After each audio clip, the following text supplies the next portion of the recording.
It's time for story time! Welcome, everyone. Let the story time begin. We will be reading Make Way for Ducklings by Robert McCloskey. Mr. and Mrs. Mallard were looking for a place to live.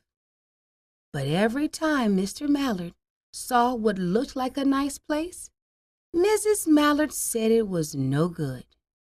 There were sure to be foxes in the woods or turtles in the water, and she was not going to raise a family where there might be foxes or turtles. So they flew on and on. When they got to Boston, they felt too tired to fly any further. There was a nice pond in the public garden with a little island on it. The very place to spend the night, quacked Mr. Mallard. So down they flapped.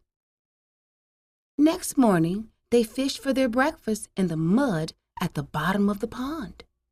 But they didn't find much. Just as they were getting ready to start on their way, a strange, enormous bird came by. It was pushing a boat full of people, and there was a man sitting on its back. "Good morning," quacked Mr. Mallard, being polite.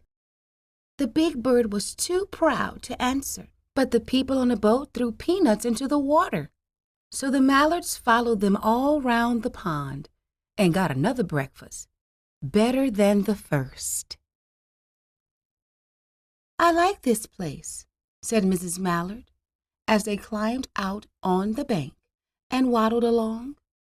"Why don't we build a nest and raise our ducklings right in this pond? There are no foxes and no turtles, and the people feed us peanuts.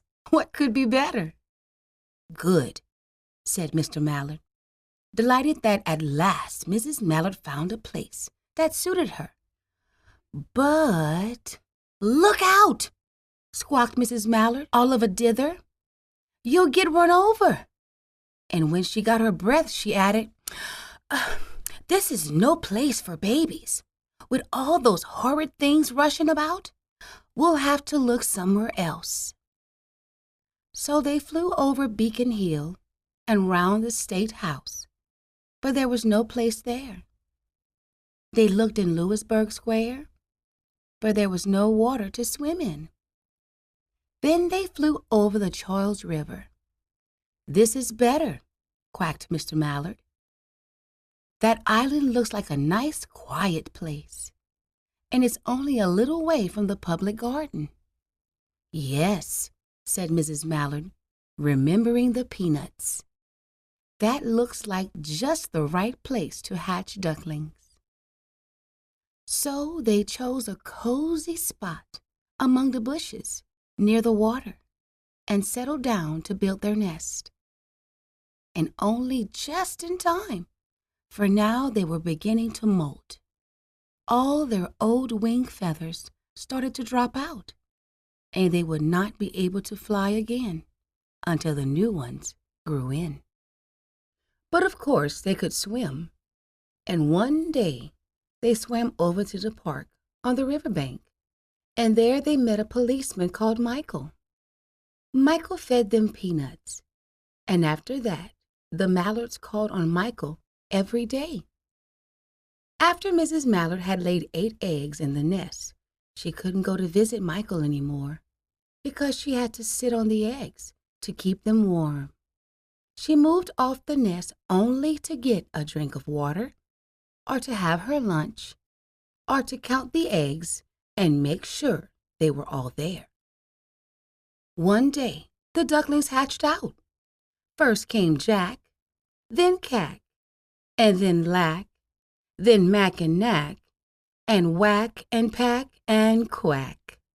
Mr. and Mrs. Mallard were bursting with pride. It was a great responsibility taking care of so many ducklings, and it kept them very busy. One day, Mr. Mallard decided he'd like to take a trip to see what the rest of the river was like further on. So off he set. "I'll meet you in a week," in the public garden," he quacked over his shoulder. "Take good care of the ducklings." "Don't you worry," said Mrs. Mallard. "I know all about bringing up children." And she did. She taught them how to swim and dive. She taught them how to walk in a line, to come when they are called, and to keep a safe distance from bikes and scooters and other things with wheels. When at last she felt perfectly satisfied with them, she said one morning, "Come along, children, follow me." Before you could wink an eyelash, Jack, Cack, Lack, Mack, Knack, Whack, Pack, and Quack fell into line, just as they had been taught. Mrs. Mallard led the way into the water, and they swam behind her to the opposite bank. There they waded ashore and waddled along till they came to the highway. Mrs. Mallard stepped out to cross the road. Went the horns on the speeding cars. Went Mrs. Mallard as she tumbled back again. Went Jack, Cack, Lack, Mack, Knack, Whack, Pack, and Quack, just as loud as their little quackers could quack. The cars kept speeding by and honking, and Mrs. Mallard and the ducklings kept right on quack, quack, quacking. They made such a noise that Michael came running, waving his arms and blowing his whistle. He planted himself in the center of the road, raised one hand to stop the traffic, and then beckoned with the other, the way policemen do, for Mrs. Mallard to cross over. As soon as Mrs. Mallard and the ducklings were safe on the other side and on their way down Mount Vernon Street, Michael rushed back to his police booth. He called Clancy at headquarters and said, "There's a family of ducks walking down the street." Clancy said, "Family of what?" "Ducks," yelled Michael. "Send a police car, quick." Meanwhile, Mrs. Mallard had reached a corner bookshop and turned onto Charles Street, with Jack, Cack, Lack, Mack, Knack, Whack, Pack, and Quack all marching in line behind her. Everyone stared. An old lady from Beacon Hill said, "Isn't that amazing?" And the man who swept the street said, "Well now, ain't that nice?" And Mrs. Mallard heard them. She was so proud. She tipped her nose in the air and walked along with an extra swing in her waddle. When they came to the corner of Beacon Street, there was the police car with 4 policemen that Clancy had sent from headquarters. The policemen held back the traffic so Mrs. Mallard and the ducklings could march across the street, right on into the public garden.